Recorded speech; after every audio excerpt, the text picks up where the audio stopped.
ظاہر کرتا ہے تو وہ خود کتنی بڑی ہستی ہو.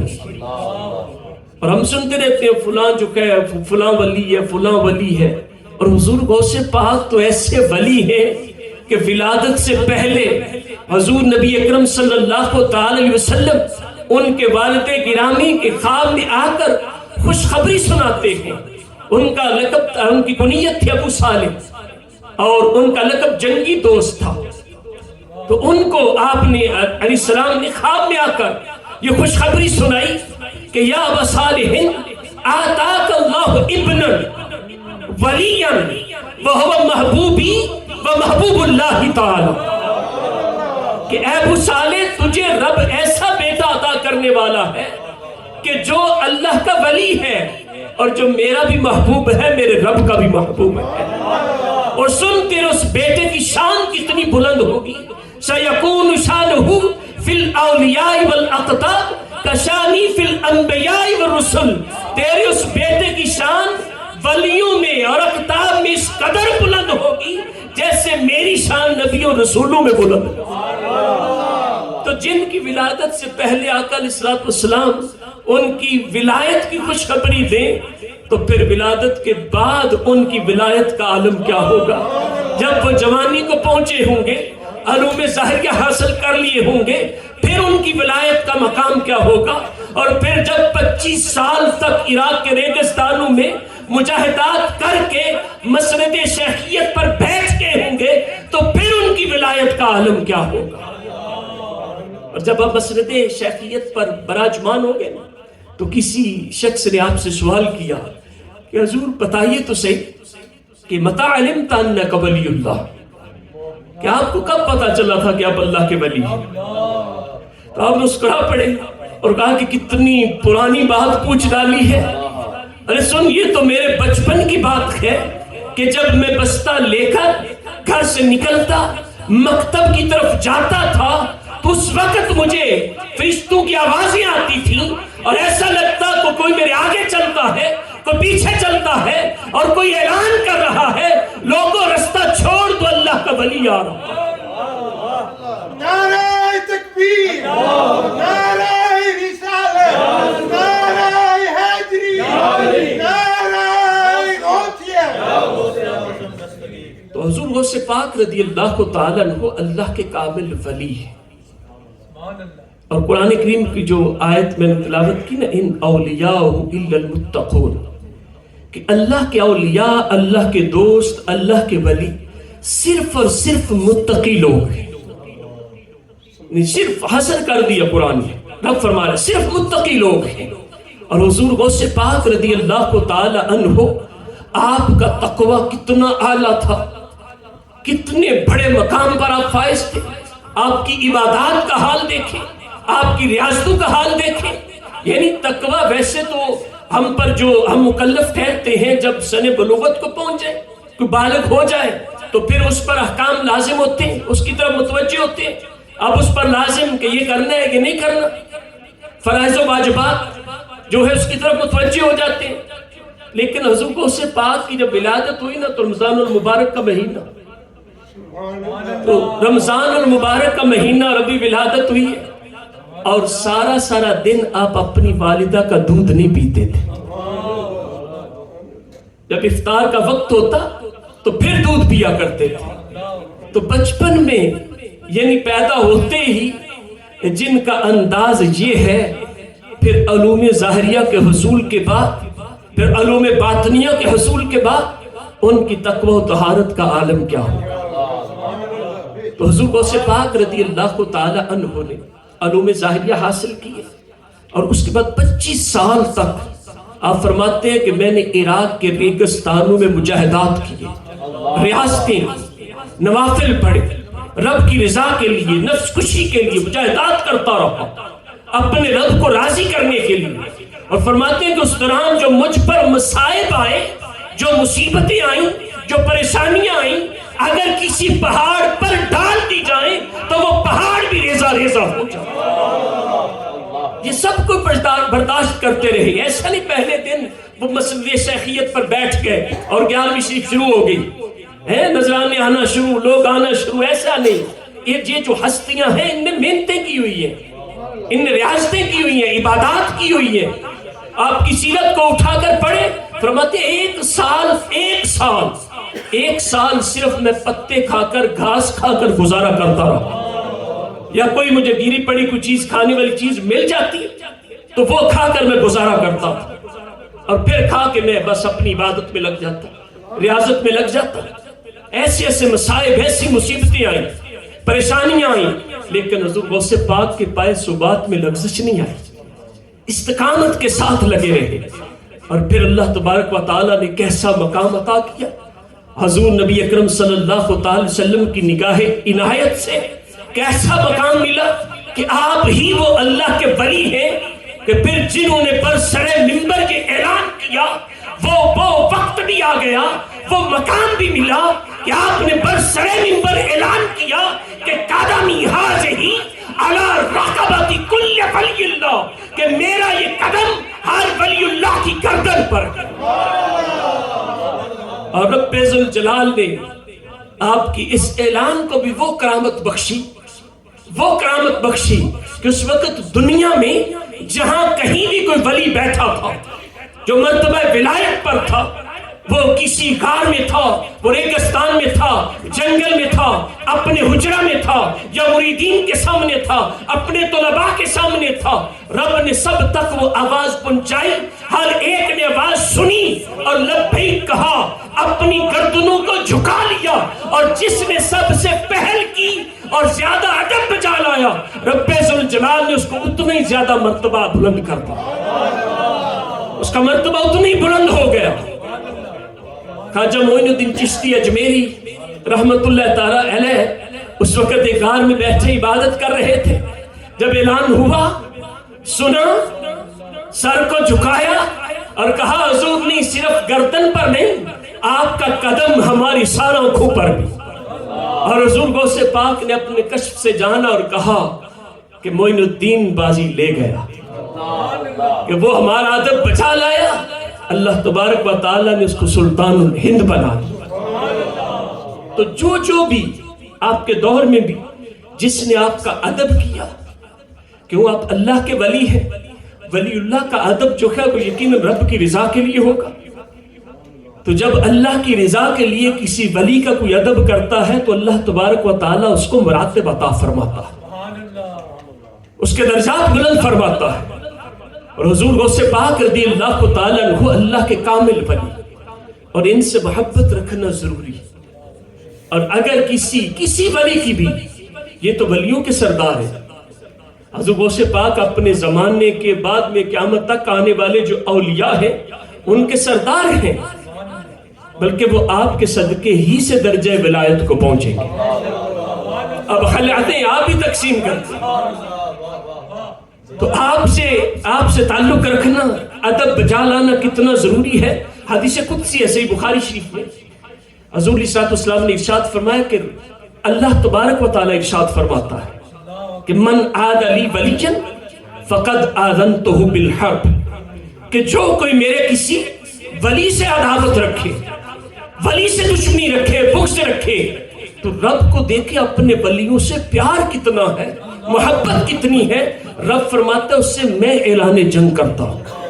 دنیا میں بھی لوگ کہتے ہیں نا بھی یہ جو ہے کوئی بھی کوئی ڈیزگنیشن ہولڈر ہے، کوئی بڑے عہدے والا ہے، کسی پوزیشن والا ہے، جس کے پاس اقتدار ہے، سلطنت ہے، طاقت ہے، تو وہ کہہ دیتے بھئی یہ میرا بندہ خاص ہے، کوئی اس کی طرف نظر اٹھا کر نہ دیکھے، اس سے دشمنی، مجھ سے دشمنی ہوگی. اور پھر لوگ بچتے ہیں، نہیں فلاں کے قریبی ہے، یہ اس سے بچ دیں، اس سے دشمنی نہیں کرنی، اس سے لڑائی نہیں کرنی، کہ فلاں شخص جو پاور میں ہے، اقتدار میں ہے، طاقت والا ہے، وہ یہ اس کے قریب ہے.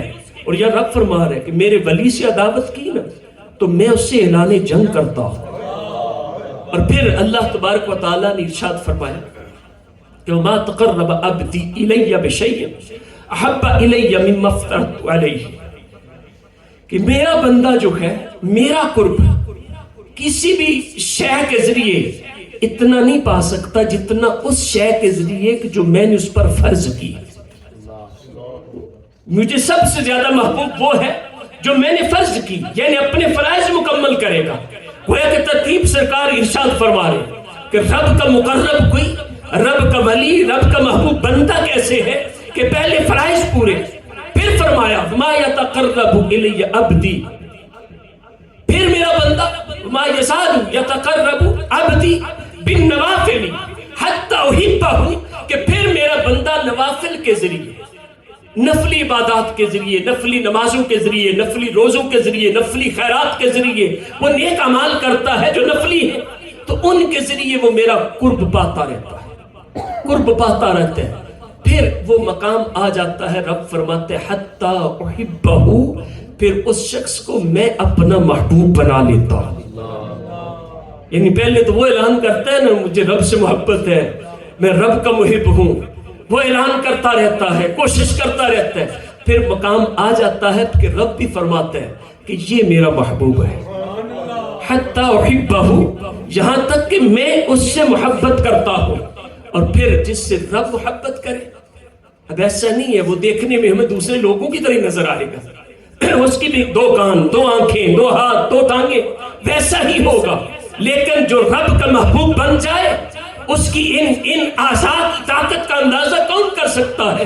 رب فرماتا ہے کہ سنو فَإِذَا أَحْبَبْتُهُ كُنْتُ سَمْعَهُ الَّذِي يَسْمَعُ بِهِ وَبَصَرَهُ الَّذِي يُبْصِرُ بِهِ وَيَدَهُ الَّتِي يَبْطِشُ بِهَا وَرِجْلَهُ الَّتِي يَمْشِي بِهَا وَلَئِنْ سَأَلَنِي لَأُعْطِيَنَّهُ وَلَئِنِ اسْتَعَاذَنِي لَأُعِيذَنَّهُ، فرمایا کہ جب وہ اس مقام پر پہنچتا ہے، وہ میرا محبوب بن جاتا ہے، تو پھر اس کی سماعت، اس کے کان میں بنتا ہوں جس سے وہ سنتا ہے، اس کی آنکھیں میں بنتا ہوں جس سے وہ دیکھتا ہے، اس کے ہاتھوں میں میرے نور کی طاقت آتی ہے جس سے وہ پکڑتا ہے، اس کے قدموں میں میرے نور کی طاقت جس سے وہ چلتا ہے۔ پھر فرمایا کہ اگر میرا وہ بندہ جو اس مقام پر پہنچا ہوا ہے، اگر وہ مجھ سے سوال کرے نا تو میں اسے ضرور پر ضرور عطا کرتا ہوں۔ یہ کہتے ہیں نا کہ ولی کے پاس جائیں، کسی نیک سے دعا کروائیں، یہ کیوں جاتے ہیں؟ اس لیے کہ حدیث پاک میں رب فرماتے ہیں ان کی دعا تو رد نہیں کرتا، ضرور بر ضرور عطا کرتا ہوں، کیونکہ رب کے محبوب ہیں۔ اس لیے کہتے ہیں کسی ولی سے دعا کروائیں، کسی نیک سے دعا کروائیں۔ کیا ہماری دعا ہو سکتا ہے قبول ہو نہ ہو؟ ان سے تو رب کا وعدہ ہے کہ وہ سوال کر دیں تو ضرور پورا کرتا ہوں، اور اگر وہ پناہ مانگے تو پناہ بھی عطا کر دیتا ہوں۔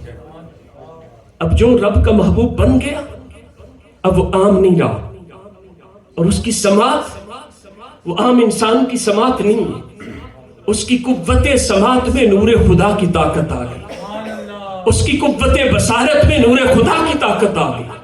پہلے وہ اپنی انداز سے سنتا تھا، لیکن جب وہ رب کا محبوب بن گیا اب اس کے کان تو عام انسان کی طرح ہیں، لیکن ان کانوں میں جو سننے کی طاقت ہے اس میں نور خدا آ گیا، اس کے دیکھنے کی طاقت میں نور خدا آ گیا۔ تو پھر حضور غوث پاک جیسی ہستی جب رب کا محبوب بن گئے تو کیسی ان کی قوت بصارت، کیسی ان کی قوت سماعت۔ آئنسٹائن کا نام یقیناً آپ سب نے سنا ہوگا، کتنا بڑا سائنسدان گزرا ہے۔ اس نے لکھا ہے، کہتے ہیں کہ اگر مجھے 1 ملین ایئرز 10 لاکھ سال کی زندگی دے دی جائے، 10 لاکھ سال کی، اور پھر صحت و تندرستی کے ساتھ، اور کہا جائے اس دنیا کی سیر کرو، تو 10 لاکھ سال تک میں اس دنیا کی سیر کرتا رہا، یعنی 100 200 سال، 1000 2000 1 2 لاکھ نہیں، 10 لاکھ سال میں سیاحت کرتا رہوں، سیر کرتا رہوں اس دنیا کی، تو پھر بھی اس دنیا کے سارے شہر میں نہیں دیکھ سکتا۔ 10 لاکھ سال، کیونکہ اس کا سیر کرنا، اس کا دیکھنا، وہ اپنا حساب سے کہہ رہا تھا کہ انسان کی طاقت ہی کتنی ہے، کتنا پھر لے گا، کتنا دیکھے گا۔ تو انسان کی طاقت تو اتنی کہ 10 لاکھ سال میں بھی اس دنیا کے شہروں کو نہ دیکھ سکے، لیکن جس کی آنکھوں میں نور خدا کی طاقت آ جائے پھر وہ برسر منبر اعلان کرتا ہے۔ حضور غوث پاک فرماتے تھے کہ نظرت الی بلاد اللہ جمعا کخردلۃ علی حکم اتصال، کہ میں رب کے سارے شہروں کو ایسے دیکھتا ہوں جیسے ہتھیلی پر رائی کے دانے کو دیکھتا ہوں۔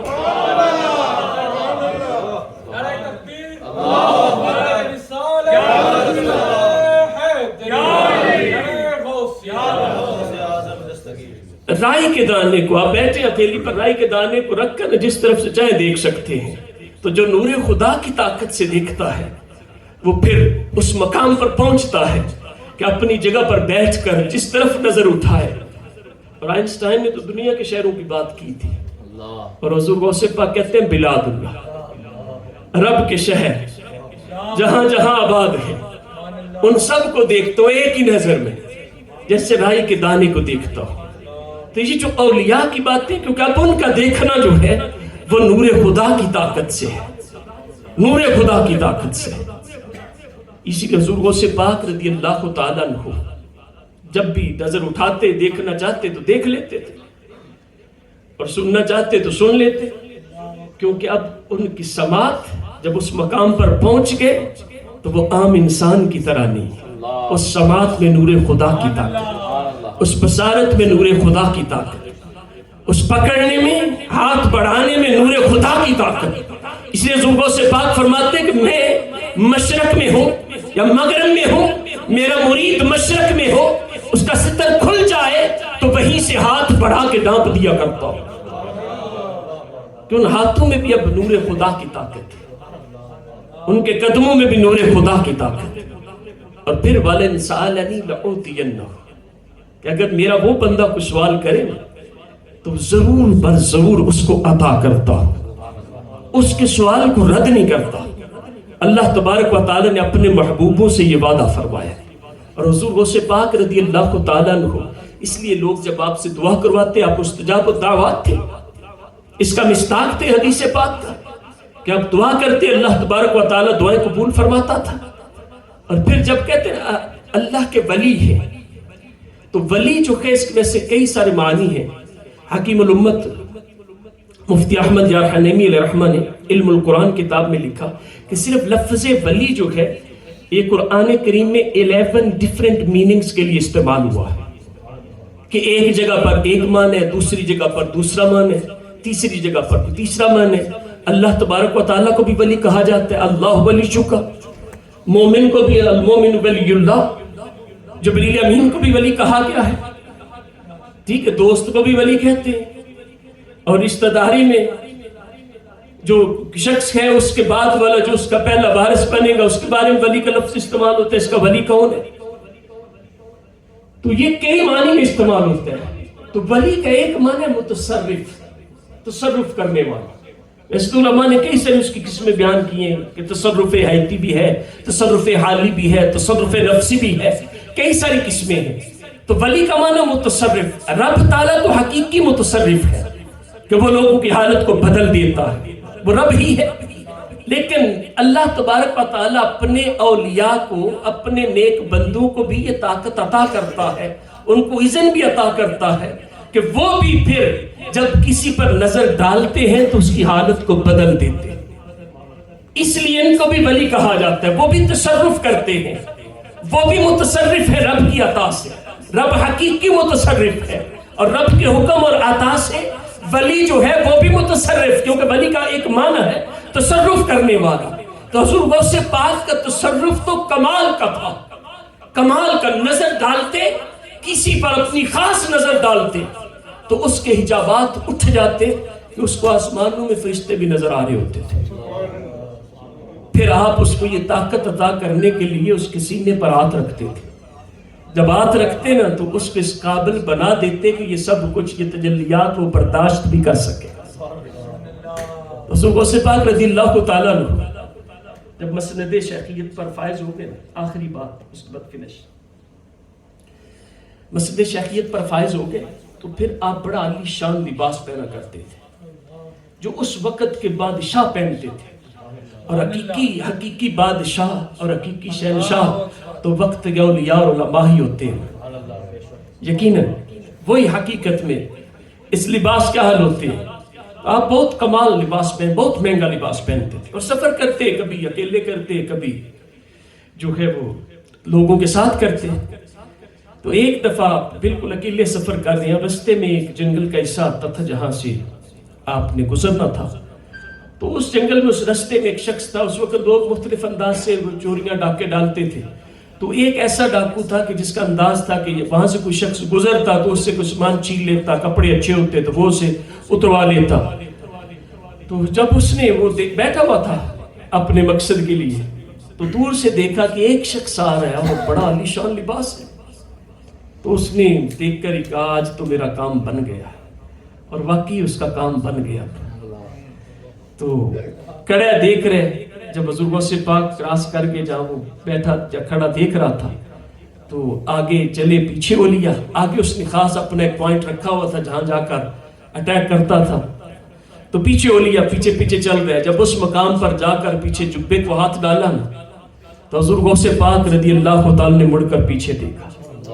جب پیچھے دیکھا تو آپ کے چہرہ کے انوار و جلال کو دیکھ کر سہم گیا. آپ کا چہرہ ہی ایسا تھا، اب کیسے کوئی جلال برداشت کر سکتا. تو اب چھوڑ کر بھاگنے لگا. جب بھاگنے لگا نا تو آپ نے پکڑ لیا. فرمایا اب جاتا کدھر ہے، دیکھ تو صحیح دامن تھاما کس کا ہے.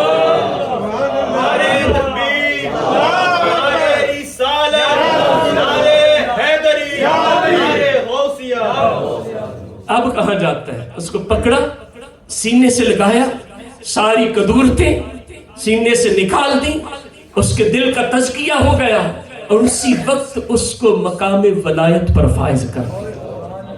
یہ ولی کی شان ہوتی ہے، وہ تصرف کرتا ہے ایسے لمحوں میں جو ہے حالت بدل دیتا ہے. یہ تصرف ہی تھا آپ کا جو رب نے عطا کیا تھا کہ آئے ہوئے چور کو کتب بنا کر بھیج دیا. حضرت غوث پاک رضی اللہ تعالیٰ عنہ کو یقیناً اللہ کے بہت بڑے ولی ہیں اور ہماری خوش نصیبی ہے کہ ہم ان کا ذکر کر رہے ہیں، ذکر سن کر خوش ہو رہے ہیں. اور حضرت غوث پاک رضی اللہ تعالیٰ عنہ کا یہ فرمان بھی ہے کہ جب تک میں نہ چاہوں میرا ذکر کسی کی زبان پر آ نہیں سکتا. اللہ تبارک و تعالی ہمیں ان کے غلاموں میں رکھے، دنیا میں بھی آخرت میں بھی. آمین بجاہ النبی الامین صلی اللہ تعالی وسلم.